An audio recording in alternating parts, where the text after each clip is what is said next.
ప్రజా సమస్యల మీద వైఎస్ఆర్ కాంగ్రెస్ పార్టీ సమర సంకారాన్ని పూరించింది. ముఖ్యంగా విద్యార్థులు ఎదుర్కొంటున్న సమస్యల మీద వైఎస్ఆర్సీపీ పార్టీ దృష్టి పెట్టింది. ఎన్నికలకు ముందు ఏదైతే నిరుద్యోగులను కానీ లేదంటే విద్యార్థులు యువతను ఆదుకుంటామని హామీ ఇచ్చారో చంద్రబాబు నాయుడు ఆ హామీని నిలబెట్టుకోవాలని డిమాండ్ చేస్తున్నారు. ముఖ్యంగా విద్యార్థులకు సంబంధించి 4,600 కోట్ల బకాయిలున్న ఫీజు రియంబర్స్మెంట్ నిధులను వెంటనే విడుదల చేయాలనే డిమాండ్తో వైఎస్ఆర్సీపీ నేతలు రాష్ట్ర వ్యాప్తంగా యువత పోరు పేరుతో అన్ని కలెక్టరేట్ల వద్ద నిరసన కార్యక్రమాన్ని నిర్వహించి వినతిపత్రాన్ని కూడా కలెక్టర్లకు సమర్పించనున్నారు. ఈరోజు విశాఖపట్నంలో ఈ కార్యక్రమం ఏ విధంగా జరుగుతుందనే విషయాలు మనతో మాట్లాడడానికి మాజీ మంత్రి గుడివాడ అమర్నాథ్ ఉన్నారు. సార్ చెప్పండి సార్, ఇంకా రానున్న రోజులు మీ పోరాటాన్ని ఏ విధంగా ముందుకు తీసుకెళ్ళబోతున్నారు? ముఖ్యంగా ఈరోజు ఏ అంశాలను కలెక్టర్ గారి దృష్టికి తీసుకెళ్ళబోతున్నారు? కూటమి ప్రభుత్వం ఏర్పాటైన తర్వాత అనేక అంశాలన్నింటినీ కూడా పరిగణలో తీసుకొని ప్రధానంగా 6 నెలలన్నా వారికి సమయం ఇవ్వాలనేటువంటి ఉద్దేశంతో 6 నెలల సమయం ఇచ్చి డిసెంబర్ మాసంలో 3 కార్యక్రమాలు చేపట్టాలని చెప్పి నిర్ణయం తీసుకున్నాం. మొదటిది డిసెంబర్లో రైతులకు సంబంధించినటువంటి రైతు భరోసా కార్యక్రమాన్ని ప్రభుత్వం అమలు చేయట్లేదనేటువంటి ఉద్దేశంతో అదొకటి, ధాన్యం కొనుగోలుకు సంబంధించి. తర్వాత విద్యుత్ ఛార్జీలు విపరీతమైనటువంటి భారం రాష్ట్ర ప్రజల మీద మోపారు. 15,000 కోట్ల రూపాయలు వారి మీద అదనపు భారం పడింది అనేటువంటి ఉద్దేశంతో దాని మీద ఒక కార్యక్రమాన్ని చేపట్టాం.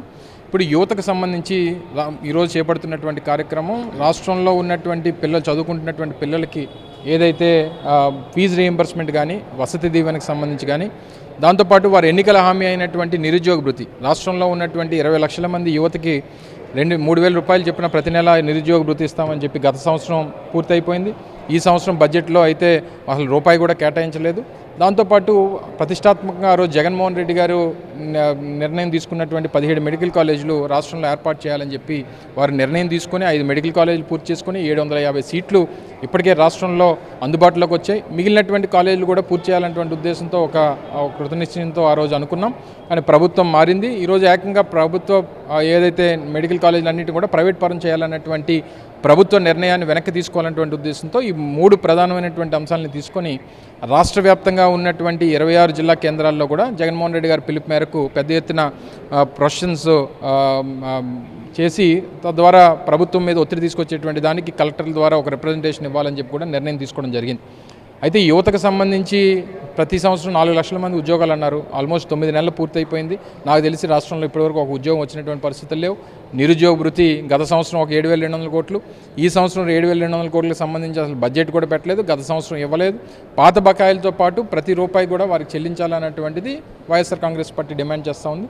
ఇక ఫీజు రియంబర్స్మెంట్కి సంబంధించి దాదాపు 4,500 కోట్ల రూపాయలు వారు ప్రభుత్వం చెల్లించాల్సినటువంటి అవసరం ఉంది. పిల్లల తల్లిదండ్రుల మీద ఒత్తిడి వస్తుంది.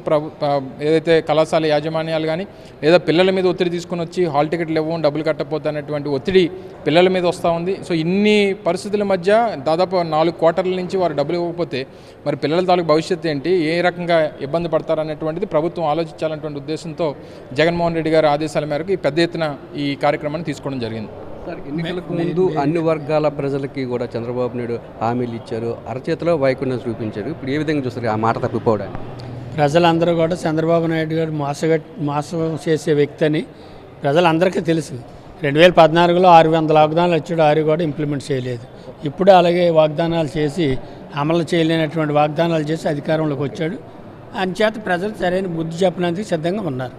ఎన్నికలకు ముందు ఏవైతే హామీలు ఇచ్చారో హామీలన్నింటినీ కూడా చంద్రబాబు నాయుడు నిలబెట్టుకోవాలని, చంద్రబాబు నాయుడు ఇచ్చిన హామీలు నిలబెట్టుకునే వరకు తమ పోరాటం కొనసాగుతూ ఉంటుందని, లేదంటే చంద్రబాబు నాయుడుకి ప్రజలు తగిన గుణపాఠం చెప్పే రోజులు దగ్గరలోనే ఉన్నాయని చెప్పి వైఎస్ఆర్సీపీ నేతలు అభిప్రాయపడుతున్నారు.